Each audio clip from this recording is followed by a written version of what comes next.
to switch things up a little bit. Like you said, he's got loads of different modes, and it's just whether he can maybe call it correctly and make the changes at the right time to be able to outsmart Ashton. But I don't think there's much point in waiting around. Let's get right into this game, because I want to see exactly how it's going to go down in this losers bracket and see who's going to be staying in the competition.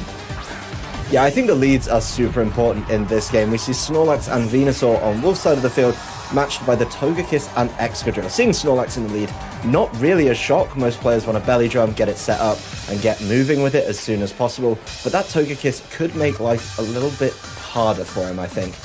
Just things like redirection, keeping his Excadrill nice and healthy, could cause some potential problems. Yeah, exactly. Togekiss can be such a problematic Pokemon here. We've seen before it's holding that helping hand as well, so it can potentially deal some big damage helping out that Excadrill. But like you said, the one thing you have to be worried about if I'm Ashton here is that Snorlax setting up its belly drum and then putting itself into a really big offensive pressure. With the support of that Venusaur, if it wants to go for some sleep powders and start shutting down some of Ashton's team, it's going to be in prime position to do so.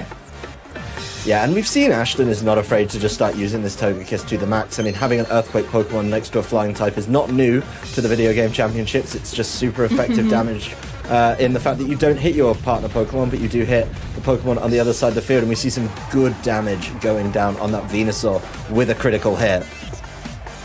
Yeah, the critical hit here really helping out, but the Venusaur is holding a berry, which is not the most common option on that Pokemon, but finds to be really useful here for Wolfe. As well as the Togekiss did not go for any damaging attacks, it's going to fall victim to the sleep powder, so won't be able to follow me away. Anything the next turn. Oh wait, no. Togekiss says no, Lou. I've got a Lumberry here, so Togekiss manages to wake up, will be able to redirect that again, protecting Excadrill on the next turn, as Snorlax goes for the belly drum, again eats a berry. Basically everyone here has got a berry except for Excadrill, and Snorlax is able to regain its health up a little bit more. So if you're Ashton here, you're sitting down against a really offensive pressure on the Snorlax. You need to be able to pick up a clean KO against that before it starts picking away at your team, but you have to fear the Venusaur putting something to sleep. The Lumberry's gone on Togekiss now.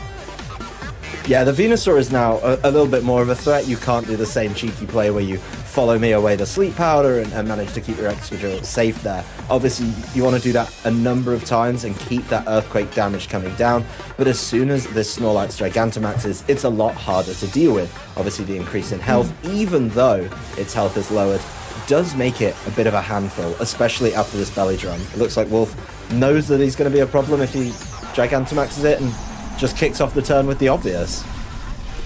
Exactly, even though Snorlax doesn't have sort of the maximum HP that you really wanted to have when you click that Dynamax button, it really is too good an opportunity to miss if you want to start dealing out that big offensive pressure, and it forces Ashton to really make sure he's targeting it down.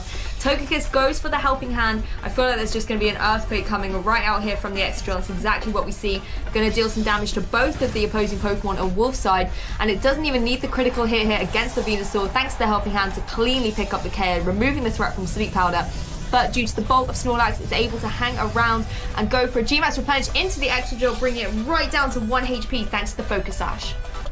Yeah, and I think that Focus Sash is essential here. Obviously, the Togekiss is still on the field. He's going to be able to keep helping hand. Didn't get caught by a Sleep Powder in that turn, and really nice turn there for Ashton. Even though the G-Max replenish did hit Excadrill, it's still on the field.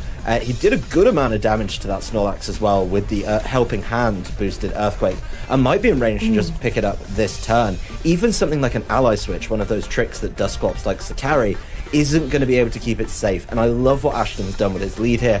He's bought something that can, redirect, keep him in the game, and then boost his damage with a spread attack, which is really kind of hard for a team like Wolves that relies on stuff like Ally Switch to deal with. Yeah, I mean, again, if you're Ashton, you have to worry about that Dusclops, because Wolfe is sort of in the position where he could go for a Max Guard and set up the Trick Room here. And I don't feel like a combination of both Togekiss and Extra will be enough to pick up the KO against that really bulky Dusclops. And that's exactly what Wolfe is going for here, going for that Max Guard straight away, just protecting the Snorlax from taking any damage in this particular turn. Of course, Dusclops is going to have to take some of that Earthquake, but thanks to its immense bulk, able to take that like a champ, but will also be yawned by the Togekiss. So at the end of the next turn, it will be falling asleep if Wolfe decides to leave it on the field, but I think Dusclops has done its job here. It's got the Trick Room up. That puts Snorlax in a great position to go for its final Dynamax turn and deal out some big damage and sort of protect the Dusclops in the sense that it could safely switch out while Snorlax deals out some big damage.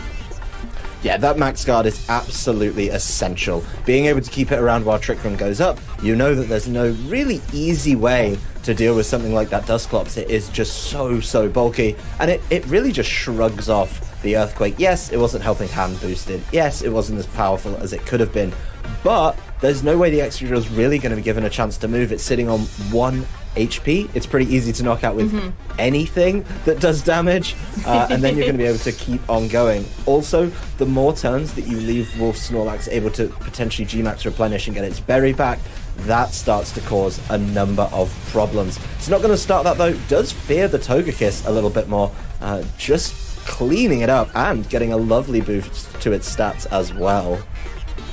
Yeah, the defense boost as well, really going to help out the Hatterene that just switched in here. It's a Pokemon that doesn't like taking physical attacks, particularly from that Excadrill that has gone for an Iron Head into the predicted switch and manages to survive thanks to the defense boost there. So Snorlax not only picking up a KO against the Togekiss that could cause him some problems with that redirection and the yawn, but also helps Hatterene come in relatively safely. Yeah, and I think that's a good prediction. You know, even though that turn didn't really go in Ashton's favor, losing the Togekiss, he did manage to take advantage of the fact that he'd yawned the Dusclops. He knew there'd potentially be a switch. We've seen it a lot this tournament. As soon as things get yawned, they don't stay in. Players in this tournament have been really aware of falling asleep, making sure they switch out as soon as possible on that following turn. And nice prediction to get that damage down. Of course, there is now the issue of the Trick Room to get through. The Hatterene, not as big a threat, because it's not going to be able to Gigantamax itself, but it's still going to be able to cause some problems, and it's still a Pokemon that functions really, really well in Trick Room. I do like the bring of the Dragapult here. I do like the fact that, if you don't have a Dark-type move on Snorlax, it can be quite nasty to try and handle, but this Hatterene's going to help that out significantly. Yeah, you saw Ashton there really debating about whether he wanted to bring Incineroar or Dragapult into this particular match. Bringing the Dragapult, like you said, really does apply some pressure to the Hatterene and doesn't have to fear too much from that Snorlax if it's not packing a Dark-type move. Ashton, however, decides to bring the Incineroar anyway, switching it in for that Excadrill, wants to preserve it for maybe later on in the game when Trick Room is over, and it just gets an Intimidate off against that Snorlax, bringing down its firepower by a little smidge, while also going for the Dynamax on the Dragapult. Now, this is interesting. Dragapult's not really a Pokemon you tend to see in Trick Room. No, not at all. It's really not its favoured kind of field that it wants to play in. It's a very fast Pokemon, and it really wants to deal that damage before anything gets the chance to hit it. That said, we've talked about if Snorlax doesn't have a Dark-type move, it could struggle a little bit, but he's just going to play it safe and max guard. We did see a little bit, obviously, on Marcus's side, that lacking that Dark-type move gave this Dragapult more chance to keep playing its own game. So maybe that's what he's setting up for in the next turn with this Snorlax coming into play. Or the Incineroar coming into play to help with the Snorlax. My apologies. Yeah, well, Incineroar, they're able to hang out on the field. Obviously got the Intimidate off previously and manages to take the Iron Head from that Snorlax, and it's free to now go for a Fake Out into either one of these Pokemon. Often you see Hatterene paired up with Indeedee, so Psychic Terrain's in play, but not in this current situation. So Incineroar can again try and stall through another Trick Room turn here for its buddy Dragapult. Of course, the other thing as well with this Dragapult packing something like a weakness policy, if the Hatterene wants to maybe go for that double target and go for the Dazzling Gleam, maybe in its Dynamax form, that Dragapult will be able to survive, get the weakness policy proc, and then hang out for another turn to start dealing out some really big damage. But it's going to really come down to these Trick Room turns and how both of these players utilise them. Yeah, there's a lot of pressure riding on this Dragapult, I think, for Ashton to try and give him that kind of late-game fight back when something like the Trick Room ends, or even to prevent the Trick Room going back up as we see the Dusclops coming into play. The Fake Out, keeping that Snorlax from dealing huge damage once again. And this Max Phantasm could start to cause problems for Wolfe. Yeah, that was a beautiful turn there by Ashton. He calls the target correctly on the Fake Out. Of course, if he targeted the Onslaught, obviously his Dusclops switches in, and his Ghost type, so it really would have been to no avail there. And by stopping Wolfe for going for any damage, he's able to go for that big Max Phantasm, nearly picks up the KO against that opposing Dusclops. And like you said, just really puts Dragapult into the position where if Trick Room starts being whittled away, it's going to be able to pick up some clean KOs when you look at the reduced health of the Pokemon on Wolfe's side. Yeah, I mean, the reduced health, the drop to their defenses from the Max Phantasm as well, does make things a lot easier to tidy up. So I think Ashton just looking to get towards the end of the Trick Room and then really, tidy up the end of the game before Wolfe gets a chance to reset up Trick Room and refight back. The Snorlax has been on the field the whole game. I think that's interesting to bear in mind. And it's still, knocking around with a really high attack stat from that early belly drum. So he's relying on it so much. And I think if there's a way that he can get that to attack again in Trick Room, he should be able to tidy up. But Ashton putting himself in a great position and reading this taunt fantastically. Yeah, reading the taunt, going straight for the Flare Blitz into the Snorlax. Like we said previously, you need to be able to take down these Snorlaxes before they start dealing out some really big damage. And thanks to the reduced defense there as well, able to pick up the clean KO as Trick Room ends. So although this Dragapult has kind of been protecting for most of its Dynamax turns, it's got through that Trick Room, it's got through the tricky situation, and both of Dragapult and Incineroar can attack both of the Pokemon on Wolf's side of the field right now easily for a KO. Yeah, I mean, that's such fantastic play. Bringing in that Dragapult, Dynamaxing it in a very awkward and precarious situation, but knowing that you're going to have 2 Max Guards to keep yourself safe, it's already at full health. Looks like Wolf's last roll of the dice is going to be that infamous ally switch. Yeah, just going for that little bit of confusion where he can get it, as the Dragapult does go for the Dragon Dance. Of course, only going to target into that Dusclops there thanks to the Fairy typing, but the Flare Blitz doesn't really mind what type you are, Hatterene. It's going to be able to pick up the KO, meaning Ashton's going to be able to take game 1 in a really great fashion, despite the Trick Room. He's able to reposition and take game 1 here. Yeah, and I think a really well-played game from Ashton there. It's interesting to know, I think Wolfe actually got pretty much everything he wanted in the early turns of the game. He got the Trick Room set up, he got the Belly Drum on the Snorlax, and he got to use all of his Dynamax, or Gigantamax turns, I guess, on the Snorlax. That said, Ashton was able to weather the storm, knew that there would come a point when that Trick Room wasn't set up, and was able to then capitalize and play for an end game, which I think is really smart play from Ashton to understand that, okay, right now things don't look good, but I can get through it and put myself in that winning position. The threat of the weakness policy made that Hatterene a little bit precarious, and knowing that he didn't want to activate that was really, really nice, I think, for Ashton being able to max Phantasm as well and make sure those Flare Blitzes picked up knockouts. Yeah, exactly. And I think as well, when your opponent has a really speedy Pokemon in Trick Room, you almost kind of underestimate it a little bit because it comes onto the field and you're like, well, it's either going to protect or it's going to be KO'd. And you might sort of write it off a little bit or maybe target into it and just try and get rid of it because it's almost like an easy pick on the field. But as Ashton was able to play it really defensively, if Wolfe had opted to maybe target down that Dragapult early on, it would have just been wasting through his Trick Room turns. So again, you kind of have that mind game on the field when you choose to bring speedy Pokemon and then also Dynamax it.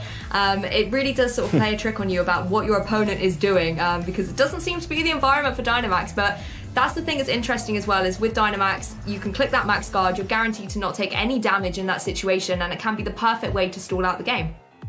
Yeah, I mean, 2 turns max guarding is not usually the most optimal use of your Dynamax Pokemon. You're only getting 1 turn of attacking, but that turn was essential, right? The Max Phantasm, as the Dusclops came back in, put it very, very low indeed, and made it a lot easier to handle in the end game. I really think this goes back to something we talked about when Ashton was playing Marcus. Snorlax has access to some really good Dark-type moves now, and them kind of foregoing that does mean that it's not that easy to knock out. You can't G-Max replenish it because of the typing, and Max Steel Spike, you can take it, right? It's not too bad.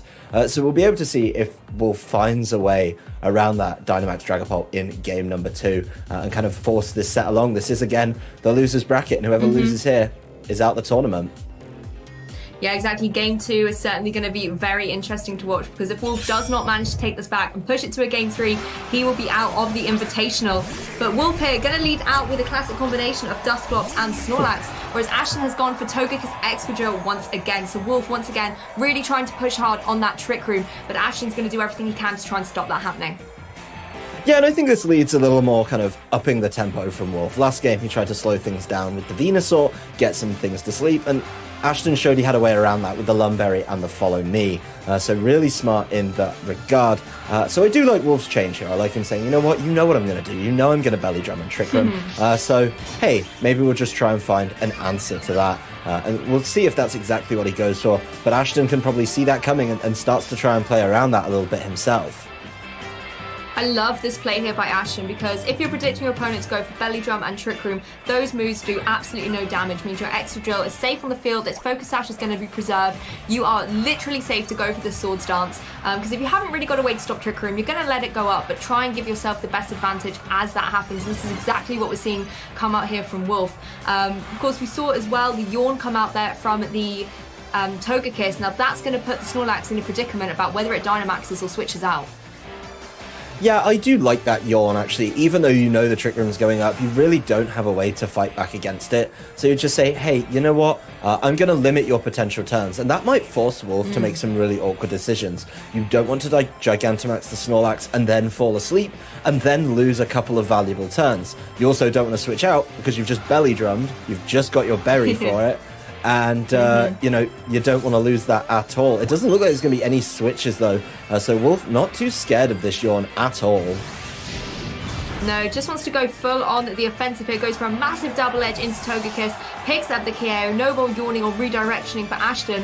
You can see the big recoil as well that Snorlax takes as the Dusclops follows up with a Nightshade. So going to break the Focus Sash on Extra Drill and do about a quarter damage as Extra Drill retaliates with an Iron Head. Thanks to the Swords Dance boost does almost half, but you can really see the bulk there of the Dusclops. And I like this from Wolfe because he's not switching out. He's still going to try and use the offensive pressure that he's built up with that Belly Drum, but he's not necessarily wasting Dynamax turns. He's maybe preserving them for a Pokemon he's got in the back. Yeah, I think that's kind of the best of both worlds, right? You get to take advantage of the Belly Drum boost and deal enough damage to knock out a Togekiss. That's really nice, but you didn't commit to the Gigantamax and then fall asleep while you Gigantamax. So a really kind of good balance. There are obviously other options on Wolfe's team that can Dynamax or Gigantamax and cause problems of their own, so I like that play from him. I think it's given him the best opportunity, put him in an early Pokemon count, and honestly, you know, that Dusclops just showing why it's such a popular Pokemon in this format. Taking a Swords Dance boosted Iron Head from Excadrill at above half health, yeah, you've got to be feeling pretty good about that one. Yeah, exactly. And Dusclops still sitting on the field, able to now go for some potential ally switch mind games later on here. So maybe trying to take some more of those damages from the Excadrill. Of course, Incineroar coming in can go for a fake out into that opposing Snorlax, but there's no point. It's going to have to sleep in this turn. So really, Dusclops is the target, unless you can predict what Wolfe is going to switch. If he does decide to switch on that Snorlax, maybe you could catch a Hatterene on the switch in with an Iron Head from Excadrill. Yeah, I think that's kind of the dream right now, is say, okay, if you take your Snorlax off the field, I'm going to have to punish you for that decision and hit a knockout or a near knockout on the way in. I don't know if Wolfe's going to give him that opportunity right now, though, as Ashton decides he kind of needs to up the ante and get his own Dynamax into play, even though the Trick Room is already up. We know because of the switch that it's not going to be the Dragapult this game, and actually after the Swords Dance, he says, you know what, Excadrill's probably the way to go. Yeah, I absolutely love this play here for my Ashton because he's not threatened by either of the Pokemon here. Snorlax is going to be taking a nap and Dusclops can only really go for Nightshade, and when you're Dynamax, you really actually lower the sort of impact of that move as well due to the extra HP that you've got. So Excadrill here going to go for a powerful Max Quake, targeting down into that Snorlax is enough to pick up the KO, and that's going to help the Dragapult that's just switched in against that Hatterene as well. Hatterene, a really well-known special attacker, so if you get your special defense boosted up, you might be able to take a turn of Dazzling Gleam. You proc your weakness policy, and if Dragapult's able to hang around through Trick Room, it's going to be dealing out some really destructive damage. Yeah, and there's the Hatterene, as you mentioned. Probably going to be getting, you know, Gigantamaxed in this case, making sure it can deal the damage. The Snorlax really wasn't given that opportunity to do so. I do think it's a really nice change to bring that Excadrill in the Dynamax form and start getting the boosts that you need to push on through the end of this game. That said, that doesn't leave Dragapult in the best position. As we saw in the previous game, he really liked being able to max guard his Dragapult, and with that option taken off the field, so much more rides on this Excadrill, especially knowing that the fourth Pokemon is Incineroar, which only has limited kind of damage potential. Yeah, we can see that Dragapult's not packing Protect, so it's going to be really vulnerable against this Hatterene if it's staying on the field. So it might want to take the advantage of that special defense boost and just try and deal out some damage as best it can. But Wolfe, having preserved his Dynamax, if he Dynamaxes up this Hatterene into its G-Max form, it's going to be able to deal a huge amount of damage, particularly in Trick Room as well. Going to be confusing both of the Pokemon on Ashton's side, and I'm not sure that one special defense boost is going to be enough to protect the Dragapult from a G-Max Smite. No. I just don't see how one special defense boost is going to be enough without the kind of boost in health from the Dynamax as well. The Dusclops keeping things a little bit chaotic with the ally switch, even though the Hatterene's still pretty obvious where it is, and pretty obvious what it's going to do, just knock out that Dragapult. And Wolfe playing a fantastic game, even getting the lead that he wanted. Ashton's been able to kind of keep up, but this confusion on the Excadrill could be a really big issue. Yeah, confusion can be really, really messy. Ashton here bringing back in his Incineroar. Going to be putting Incineroar, like I said previously, into a bit of a tricky position. It can't really go for Fake Out here. It's not going to be able to affect anything. But potentially could go for something like a Parting Shot into the Hatterene, thanks to Magic Bounce. That would switch out the Gigantamax on Wolf's side, just limiting his Dynamax turns. But you're going to have to do that around the speed of Wolf's side of the field, and it's going to be a Max Flare coming up from that G-Max Hatterene straight away, picking up a KO against the Dynamax on Ashton's side. It's going to be no more Excadrill in this match. Yeah, and that one really wraps it up for Wolfe here. Basically saying, you know what, my Snorlax wasn't going to be the carry in this game, wasn't going to deal all the damage. I had Hatterene in the back all along, and you're not really able to do much in retaliation to it. I mean, Incineroar is a very, very good Pokemon, but I just don't see it being able to knock out 3 Pokemon in return, even with those Flare Blitzes, even with the Trick Room ending. It's not going to be able to wade through all of these. Yeah, definitely not, particularly in the sort of situation Wolfe has high need for himself here, because even if there's Snorlax in the back, it's going to be able to wake up, pick up some damage later on. And Incineroar here actually just going for the taunt, just wants to shut down the Dusclops here for these last couple of turns and leave everything up really for the Hatterene. Dusclops, however, reading into that, goes for a Nightshade, says, you know I can't deal as much damage as my partner here, but I can still take 50 HP off your HP so that I can get Hatterene to clean up the KO. And Wolfe manages to take game 2, bringing this to a game 3. Yeah, and I think that's fantastic adaptations from Wolfe, knowing what went wrong in game 1, bringing a change to it in game number 2, and playing so well in response to what Ashton did. I think the leads were pretty well matched. Both players had options. Wolfe got his setup with no problem at all. Trick Room, Belly Drum turn 1. Ashton forced some pressure against him, but he played so smartly around that Yawn turn. He said, hey, I'm just going to let Hatterene do all the work. And that was really the game. As soon as Hatterene came in and the Dynamax wasn't heading towards that Dragapult, I think Ashton knew he was a little bit up against it.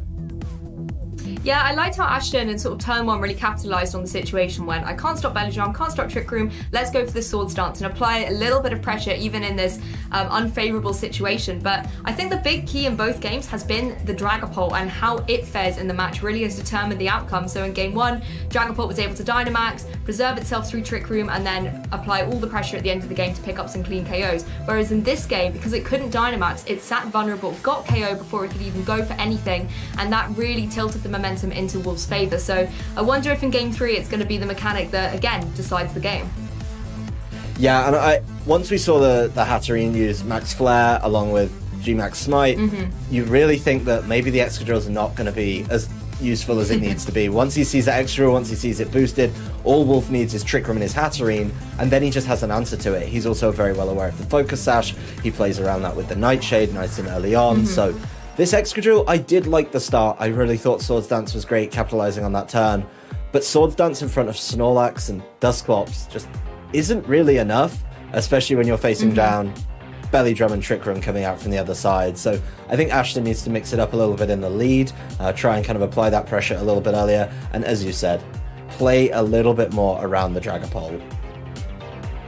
Yeah, 100%. And Max Flare, like you mentioned from the Hatterene, really is a good counter to that Excadrill that normally otherwise would have the advantage against Hatterene, but to be able to have that one move that you can really sort of give extra power to by turning it into a max move really does help Hatterene counteract some of its great opponents. It just to show why it's such a good Pokemon in the format, particularly if you can get it up in that Trick Room.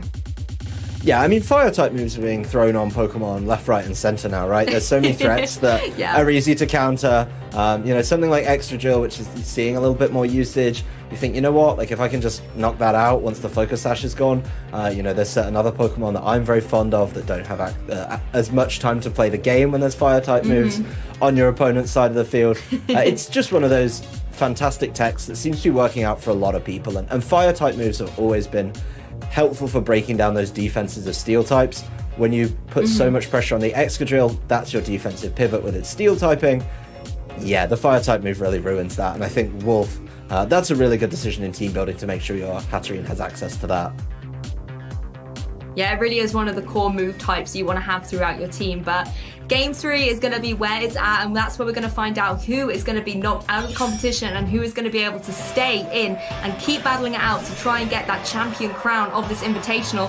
Wolfe changing it up again, but still going strong with that Trick Room with Dusclops and Hatterene, whereas Ashton sticking to what he knows here. It's the Togekiss and the Excadrill lead, and if you are that Hatterene, you're going to be worried about taking a potential Iron Head, so maybe there's going to be ally switch here, Adam. Yeah, I mean, I think it's interesting. There's so many options with this lead. I love what Wolfe's done in saying, hey, Hatterene actually won me the last game. Why don't I just put Hatterene in the front and start applying that pressure early on? I really like that, and I also love that you've got Hatterene and Dusclops, that when you look at them, you've got to make such a tough prediction. Is there going to be an ally switch? Which one's going to trick him? Which one can I shut down? Which one can I shut down if they ally switch? I think there's so much riding on Ashton's decision right now on, is he going to try to set something up? Is he just going to try and deal as much damage as possible? You know, we can obviously see a little preview of what's going to come, and he's really got to turn it up and try and deal with Wolfe's side of the field nice and early. Yeah, I really wonder if there's going to be an ally switch here based on what Ashton has locked in. He's assuming no, but we'll have to find out if that's what Wolfe has gone for. Again, not even a yawn on that Togekiss was safe thanks to Magic Bounce on that Hatterene, really showing that it is such a good Pokemon in the sport. It can really counter itself against so many different things. Wolfe, however, going for the Dynamax as well. Going to be on that Hatterene, of course. The Dynamax Dusclops is not helpful to many people. And Hatterene going to be able to apply some good pressure, but whether it maybe goes for a Max Guard in this situation and Dusclops sets up the Trick Room, we have yet to see. And I wonder if Hatterene's going to be able to make out the turn. Yeah, I mean, it looks like Togekiss knows what it needs to do. It needs to help out this Excadrill. There's no Max Guard, no ally switch, and the Max Steel Spike is just going to connect with the Hatterene, and that is not a great opening for Wolfe Glick.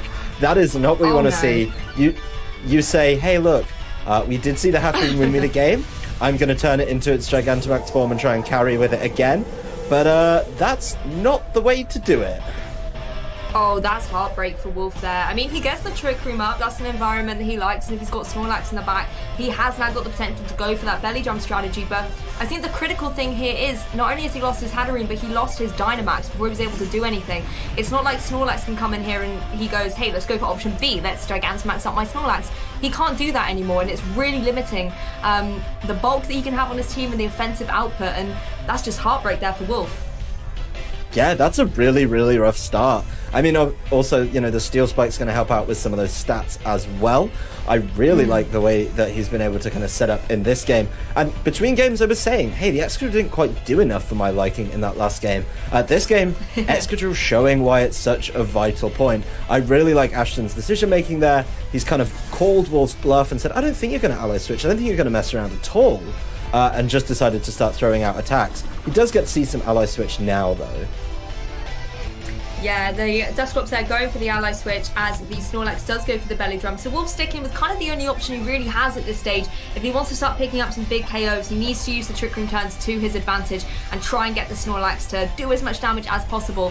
However, again, you have to worry about Togekiss and that Yawn stopping him in his tracks. Excadrill, though, first of all, going to go for another Max Steel Spike, targeting down into that Dusclops. Does over 50%, and now both of the Pokemon on Ashton's side will be at +2 defense as well. That is a stat that Snorlax does not want to see. It's going to have to put in even more effort after that belly drum boost if it wants to start picking up some KOs. Yeah, I mean, this defense boost is going to be kind of, I guess, one of the ways to try and answer the belly drum boost, right? So you can both boost your attack, but I'm just going to boost my defense and keep going in that way. And it looks like Ashton's just trying to get the absolute maximum he can out of this Excadrill. And we see the struggles that this Snorlax has when it's not able to Gigantamax. Yeah, exactly. Togekiss able to survive that Iron Head, not a feat we usually get to see post belly drum, but it's able to hang on as the Excadrill does manage to get a KO now, boosting up to 3 defense for both the Togekiss and the Excadrill. It has, however, now finally had its Focus Sash broken, so it can potentially be KO'd, but probably not from a physical attack thanks to the defense boost. Indeedee revealed to be the 4th Pokemon for Wolfe, an interesting choice. Yeah, an adaptation from previous games. We hadn't seen the Indeedee, we hadn't seen the Psychic Surge come into play, and that's going to be the end of Excadrill's Dynamax. This really is a tale of 2 Dynamaxes, right? In one, you got absolutely nothing out of it. You weren't able to deal with any kind of attacks in that regard. And on the extra drill side, you've got 3 big steel spikes off, you've got 3 defense boosts, and you're looking a little more comfortable trying to deal with something like that Snorlax. I mean, we saw the Snorlax Iron Head after the Belly Drum, and that still wasn't enough to deal with the Togekiss. So really nice play there, and really to kind of make it worse, make it a little bit harder. Now we get the Incineroar and the Intimidate. Yeah, Ashton really working hard here to counteract the effort that Snorlax put in here with his Belly Jump by going for an Intimidate here. X-Drill just going to protect, stall through another turn of Trick Room, which is quite wise, as the Snorlax goes for the Double Edge though, going to target the Incineroar that switched in, which of course doesn't have the defense boost, so will fall victim to that, which, to be honest, I don't think Ashton is too worried about in this situation, because it can't go for the Fake Out thanks to Psychic Terrain. It wouldn't be able to stall out another turn of Trick Room, and it gives him the free switch to bring in either the Togekiss or the Dragapult for when Trick Room ends. Reveal though, Mystical Fire is on that Indeedee. Ashton has to watch out. Yeah, we saw Mystical Fire on a previous Indeedee in this tournament. It's one of those adaptations that kind of opened some doors, as we were just talking about. Fire-type moves are a really great offensive type to keep on your team, especially when your opponent's relying on a heavily boosted Steel type to try and get through, right? So really nice to be able to try and kind of fight back there. It's not going to help out with any of the stats that Excadrill's relying on, but it is going to be able to deal some damage, and the Focus Sash is broken, so if you could sneak a knockout that way, that'd be great. That said, the Togekiss comes back in, might be able to draw some attention away, as it's known to do, or really push Excadrill's damage over the edge. It's got 2 options, and Wolfe has to think about that before he starts committing which attacks. If he falls foul of a Follow Me, and he throws attacks at the Togekiss and leaves Excadrill to keep dealing more damage, that could really kind of seal up and close out this set.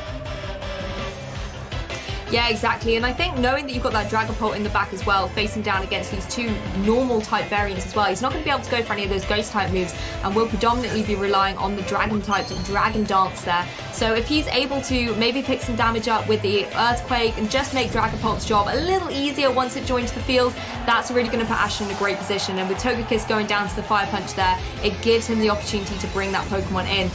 Indeedee going for the Psychic in Psychic Terrain really doesn't do too much to that Excadrill. It's easily able to take that and goes for an Earthquake in return. As you can see, does a huge amount of damage to both of these Pokemon as Trick Room ends. This is the perfect time to bring in that Dragapult, and it just puts Ashton in a phenomenal position to start cleaning up this game. Yeah, I mean, the Dragapult alongside the Excadrill, really not going to have too many problems. There's not many boosts on Wolfe's side of the field to help him out there. And I think Ashton's going to seal this one up. We do see another Fire-type attack thrown into that team in the Fire Punch on Snorlax. And the Togekiss absolutely does its job by keeping that away from the Excadrill, allowing it to Earthquake. And, you know, it's really a choice of which one wants to get the knockout. But Ashton's got the damage. There's no Trick Room available. So the Pokemon on Wolf's side of the field are going to have to do a lot to weather the storm. Yeah, well, Dragapult going for those Dragon Darts, little Dreepies falling into action here. Not enough to pick up the KO against Snorlax, or Indeedee for that matter. So both his Pokemon survives that turn, but Snorlax not able to take the follow-up from the Iron Head there.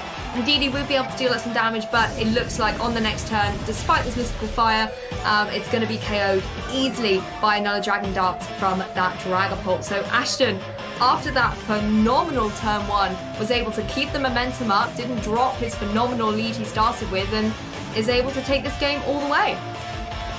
Yeah, I mean, there was plenty of options on Wolf's team to kind of cause problems for that Excadrill Fire Punch, Mystical Fire, but managed to weather the storm of all of them. The Follow Me, because Wolf knows what's coming, as Dragapult lands a critical hit, Dragon Darts, just to seal up this set. Keep Ashton's tournament hopes alive here in the losers bracket and put former world champion Wolfe Glick out of the running.